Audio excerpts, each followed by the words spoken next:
J'avais été visiter le moulin panoramique et on a vu le plan des éoliennes qui était qu'on n'avait jamais vu. Et ma petite fille a regardé ce plan, elle avait 10 ans.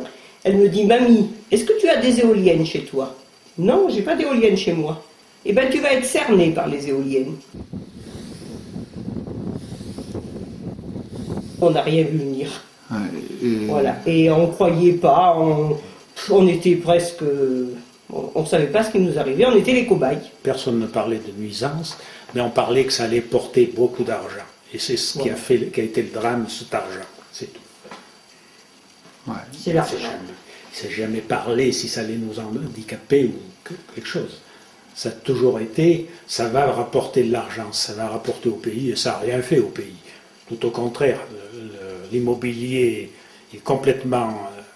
les gens ne veulent plus acheter à côté des éoliennes. L'arrière-saison, on les entend plus qu'en plein été, par exemple. Ou alors, il faut qu'il fasse beaucoup de vent. Mais c'est surtout l'arrière-saison, le mois d'octobre, novembre, là, et le vent du nord avec le brouillard. Et quelles sont les nuisances que vous avez en particulier, par exemple? Eh ben, on a les nuisances du bruit. Aujourd'hui, vous entendez un petit peu, mais le samedi, pas ce samedi, le samedi 21, toute la journée, ça a été affreux. D'ailleurs, je me demande pourquoi j'ai pas fait l'effort d'appeler la gendarmerie. Parce que j'ai appelé plusieurs fois la préfecture. La préfecture donne le suivi au sous-préfet. Le sous-préfet, il veut pas bouger. J'étais quelqu'un qui vivait beaucoup à l'extérieur. Je ne conçois pas ma vie autrement. Mais maintenant, les jours où les éoliennes tournent, quand je peux, je reste dedans. Je pense que ces machines qui tournent au-dessus des gens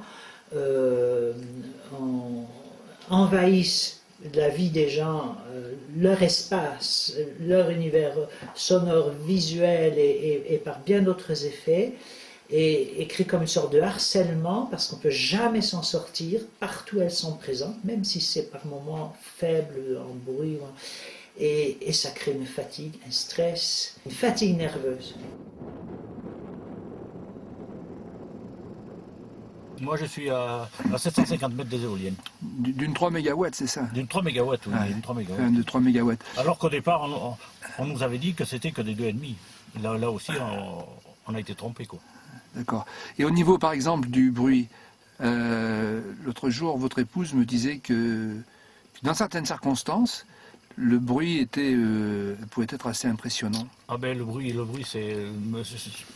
c'est suivant le temps, bien sûr. Bon, si c'est ensoleillé, le bruit s'en va. Bon, on l'entend un peu moins. Mais si vous avez du brouillard, si vous avez de la neige au sol, du givre, les pales givrées, par exemple, alors là, c'est infernal. Vous les entendez, on dirait le bruit d'un train qui passe, le bruit d'un... c'est carrément infernal. Et ça, c'est à toute distance, jusqu'à 1500 mètres. Hein.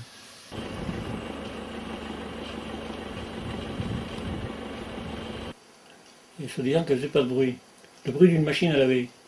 Là, elle tournait tout à l'heure, on n'entendait pas. Hein. Ouais. Et le bruit d'une machine à laver, on aurait dit ça ne fait pas de bruit, quoi. Ouais. Une machine à 500 mètres, une machine à laver, on n'entendra pas. Hein. Ouais. Et puis, le projet est arrivé, on a été convoqué une fois à la mairie, enfin à la salle des fêtes. Le projet était sur la table, j'ai demandé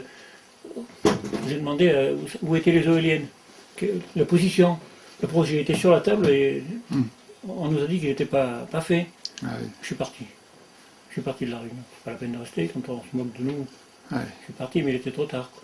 Et après, ça a mis 2-3 ans et puis elles sont arrivées. Et quand elles ont été là, quand on les a entendues, on a commencé à se faire des soucis. Il était un peu tard. Parce que vous êtes agriculteur, donc vous avez une exploitation de vaches laitières, je crois. Oui. Donc, mais j'ai eu quelques problèmes avec les bêtes. Ça s'est légèrement arrangé, mais bon, je ne sais pas si vous avez vu, il y a le transistor là. Ça étouffe le bruit quand elles font du bruit. Parce que quand elles font du bruit, vous ne les voyez pas de ce côté. La journée, vous les voyez dans leur panier, elles se reposent. Et la nuit, elles viennent se mettre... Ça fait plus de bruit la nuit. Elles viennent se mettre là parce que c'est isolé. Ah, d'accord. Les vaches oui. se mettent à l'abri du bruit. Du bruit, oui, parce que de l'autre côté, c'est infernal, quoi. Je l'ai fait constater par la DAS, ça. Hein. Absolument. Pourtant, quand elle est venue, elle a constaté les nuisances, elle avait constaté le bruit, elle avait tout constaté, mais son rapport est resté lettre morte. J'avais pensé vendre, moi. Ouais. Je n'ai pas pu vendre. J'avais vendu, mais quand ils ont vu les éoliennes plantées, j'avais vendu, la promesse de vente était avant les éoliennes. Après les éoliennes, c'était fini. Hein. Personne ne plus voulait de rien. Hein. Ils ont la responsabilité juridique, et ça, ils le découvrent après. Et face à eux, ils ont des multinationales surpuissantes, richissimes. Donc, ils sont extrêmement vulnérables et n'ont qu'un devoir, c'est d'être prudents et de se taire. Parce qu'ils sont dépendants de ces sociétés et ils ont cette énorme machine qui les écrase. Qui les écrase, mais qui est au sens vraie littéral menace. et Ils ont là vraiment toute la responsabilité. Je pense que la plupart le découvrent après et sont extrêmement gênés et donc sont tenus de se taire. Moi, je pense que beaucoup de gens vivent vraiment dans la crainte. Ceux qui n'ont pas les machines ont les nuisances, mais ils ont gardé la liberté. Je pense que dans certaines communes, il y a un poids considérable. Je pense que aussi ces promoteurs arrivent à tenir les maires sous leur dépendance. Alors ils sont plus ou moins consentants, plus ou moins conscients, là pareil, dans certains cas, je pense que certains sont tout à fait...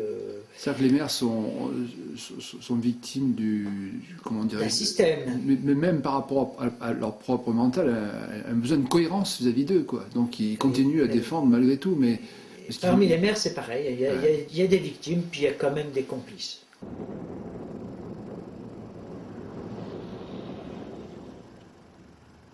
Votre famille a souffert aussi. Ah ben j'ai ma mère qui a 87 ans, il y a des nuits elle n'a pas dormi. Hein.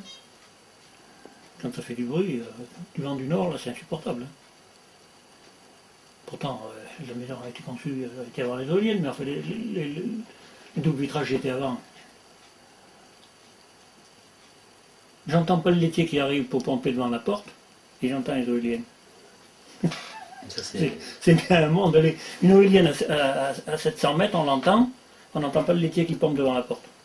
Non, mais c'est sûr que les bêtes sont plus sujettes que les gens. Moi, je pense. Beaucoup plus sensibles. Ah oui. Et certains jours, quand elle package à côté, c'est 10% de lait en moins. Et les cellules, là, c'est l'anticorps des mammites, c'est 300 000 cellules à peu près. Les cellules, elles suivent bien le... Non, oui, mais ça suit bien les jours où elles font des bruits. Les vents. Ah, ouais. Elles suivent les vents, c'est-à-dire que le bruit suit le vent et elle aussi. Ouais. Donc vous pouvez y aller, s'il y a un contrôle du vent du nord, moi j'ai des cellules. Ouais. Le lendemain, s'il y a un vent d'ouest... Qu'est-ce que vous appelez les cellules? C'est l'anticorps des mammites, et des infections de la mamelle. Ah d'accord. Et le lait, il est payé En fonction de ça. Ils ont fait une étude de bruit là. Ils avaient mis devant la porte là, le micro là. Ouais, devant la porte là, juste devant la porte là. Et là, c'est la seule semaine où j'ai bien dormi tranquille. Elle était arrêtée, elle tournait mais elle ne produisait pas de courant. Il ne faudrait pas que le promoteur soit averti. Et là, il y aurait des surprises.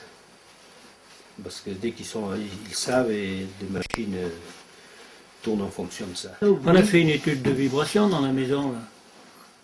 Vous êtes bien au courant. Oui. On a fait une étude de vibration, on pouvait poser la ventouse sur n'importe quoi, sur un carreau, sur la table, sur les lits, sur les armoires, tout vibre. L'appareil est bien fou. Je crois qu'il faut vraiment le dire, partout on a des gros soupçons d'enveloppe. On ne les voit pas bien sûr, mais on en a quelquefois des traces, hein, on dit que ça n'a pas d'odeur mais quand même. Par contre, on a des preuves, enfin pour nous, association, parce que les promoteurs ont fait souvent des propositions, des membres d'associations qui ont refusé. En fait, c'est par ceux qui ont refusé les propositions qu'on sait que les propositions sont très fréquentes. Comme toujours. Voilà. Si personne le dit, si personne...